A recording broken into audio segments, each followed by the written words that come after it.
Bueno a todos, ¿cómo estáis? Espero que estéis bien. En el vídeo de hoy vengo a hablar sobre la computación cuántica.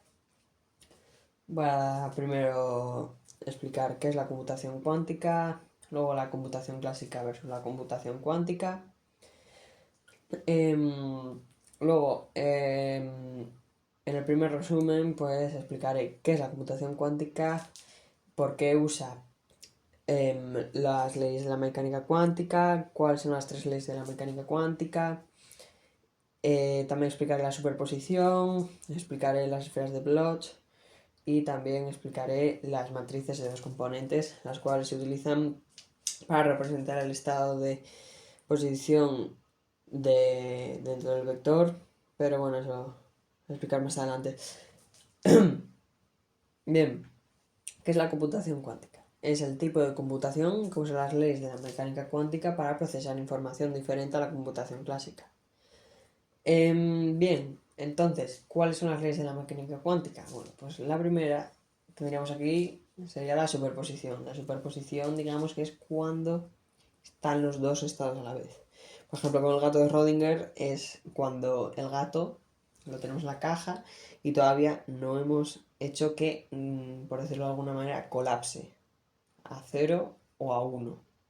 O de muerto o vivo.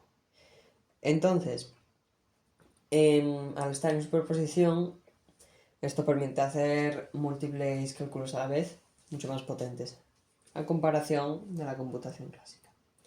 Luego tenemos el entrelazamiento cuántico, que es cuando dos o más qubits pueden estar entrelazados a la vez. O sea que, por ejemplo, tengo varios qubits y, por ejemplo, revelo uno, pues automáticamente sé cuáles son los estados de los otros. Por ponerlo de alguna manera muy simple, sería si, por ejemplo, yo tengo a otra persona, tenemos dos balones, uno negro y uno blanco, nos los repartimos sin que ninguno sepa cuál tiene, y yo, una vez abro, digamos, el qubit, o sea, digamos que colapsa, yo al ver cuál es el color de mi balón, pues si veo que es blanco, pues sabré que pues el otro balón es el negro. O sea, yo tengo el blanco, entonces él tiene el negro y viceversa.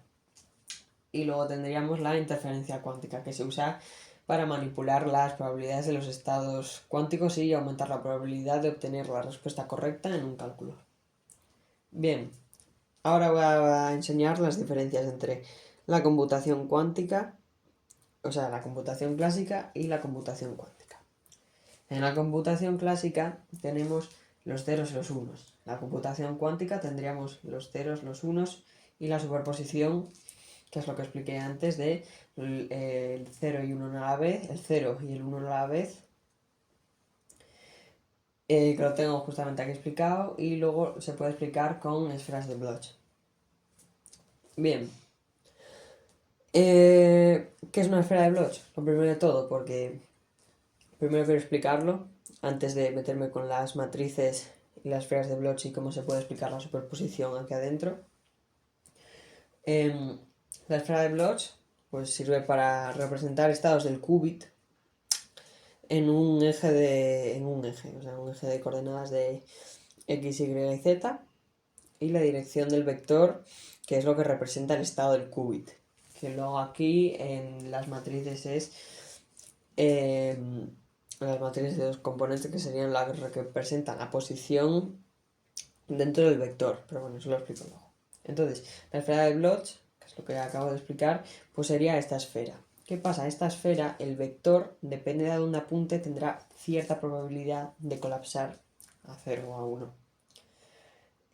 Si por ejemplo es un 100% de posibilidades de colapso a 0, pues se pondría como lo tengo puesto en esta esfera de Bloch.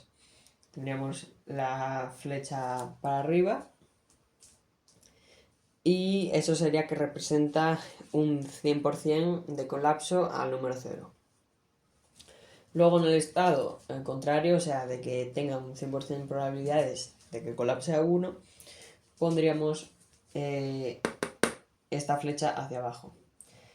Luego, ¿qué pasa? Que al estar en superposición nunca va a estar en un 100% de probabilidades de colapsar a 0 a 1, sino, ya que si no, no estaría en superposición, no estaría, digamos, que en los dos estados a la vez, que es justamente la primera ley de la mecánica cuántica. Con lo cual, al tener cierto porcentaje de, por ejemplo, que colapse a 0 o de que colapse a 1, nunca va a estar mirando hacia arriba o hacia abajo, sino que va a estar mirando hacia otras partes. ¿Qué pasa? Que estas esferas de Bloch van muy juntas a las matrices. Las matrices, aquí en este caso se utilizan las matrices de dos componentes. Y la matriz de dos componentes, pues digamos que representa lo que dije antes de los vectores. Representa la posición dentro del vector. O sea, tendríamos arriba la probabilidad de colapso a 0 y abajo la probabilidad de colapso a 1. Entonces, en este caso, en el caso de esta esfera de Bloch, sería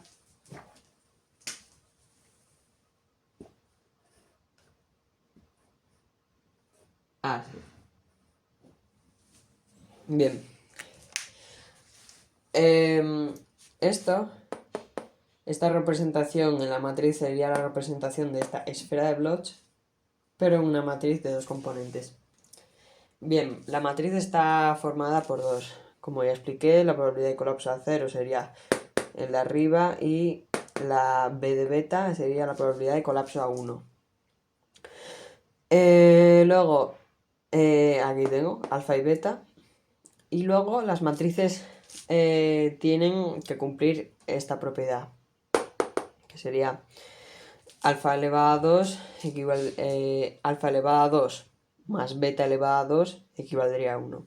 Y a continuación, que tengo que borrar la pizarra para volver a escribir, a continuación voy a explicar por qué tienen que cumplir esta propiedad. Bueno, ahora voy a continuar con las leyes de la computación cuántica.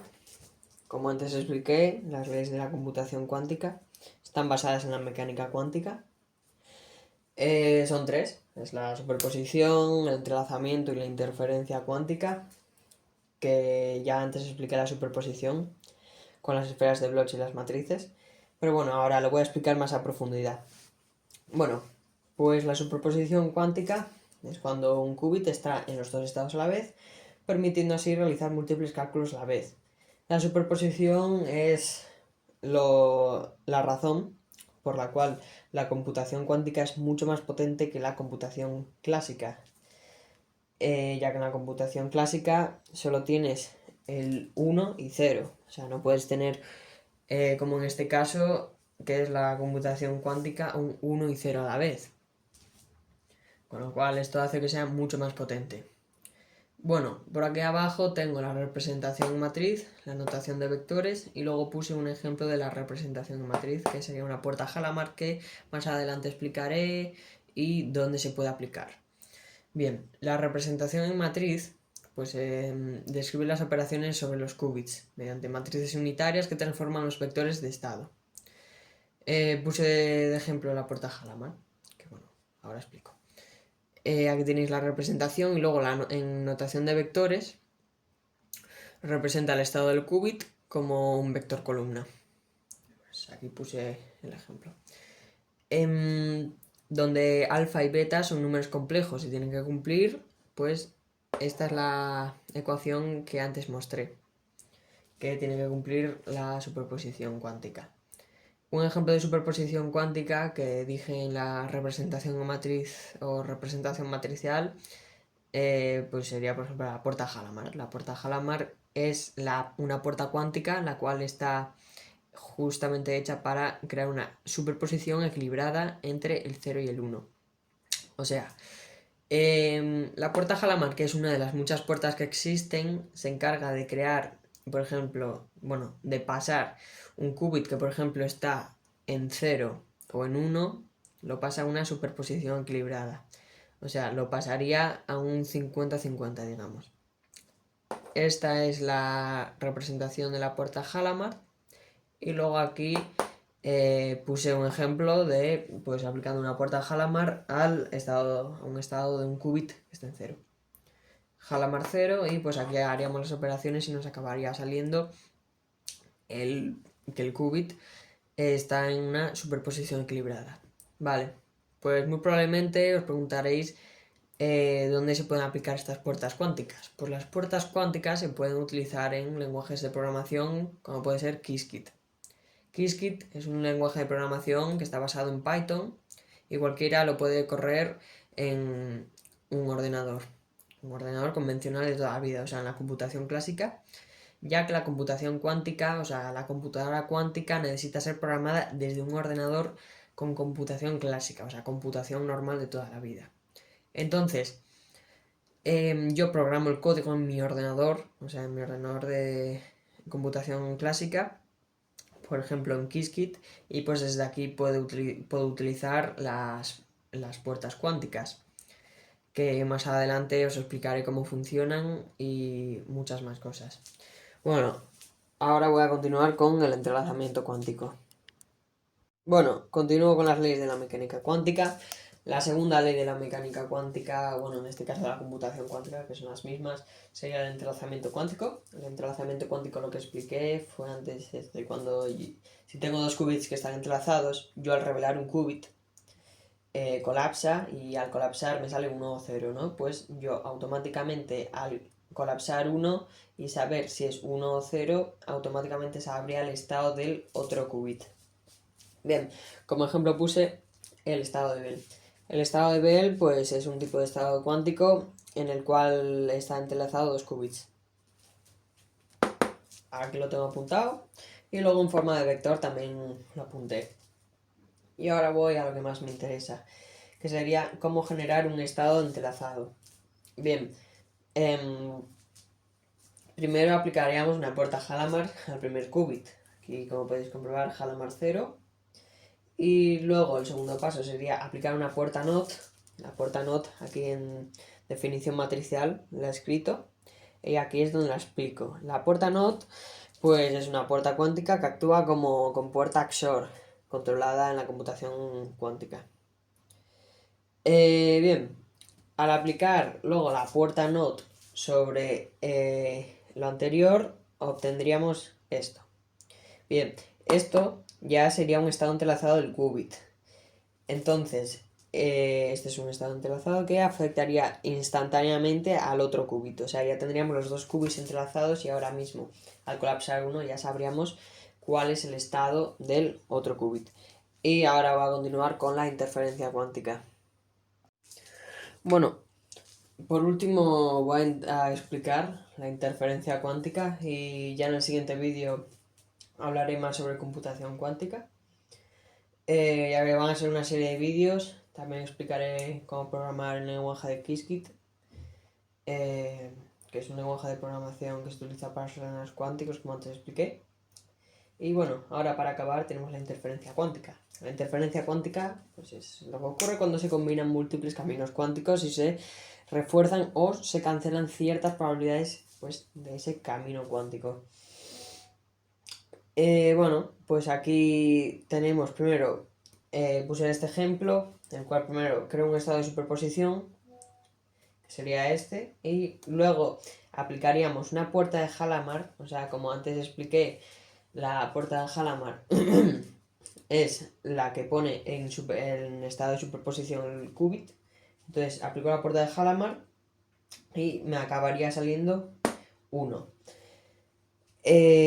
Vale, bien, entonces ¿esto qué significa? Que hemos creado una interferencia, o sea, la interferencia pues ha destruido el estado 0 y ha dejado solo el estado 1, lo cual se utiliza en muchos algoritmos cuánticos. Ha sido una breve explicación. En siguientes vídeos explicaré más sobre interferencia cuántica, etcétera, etcétera.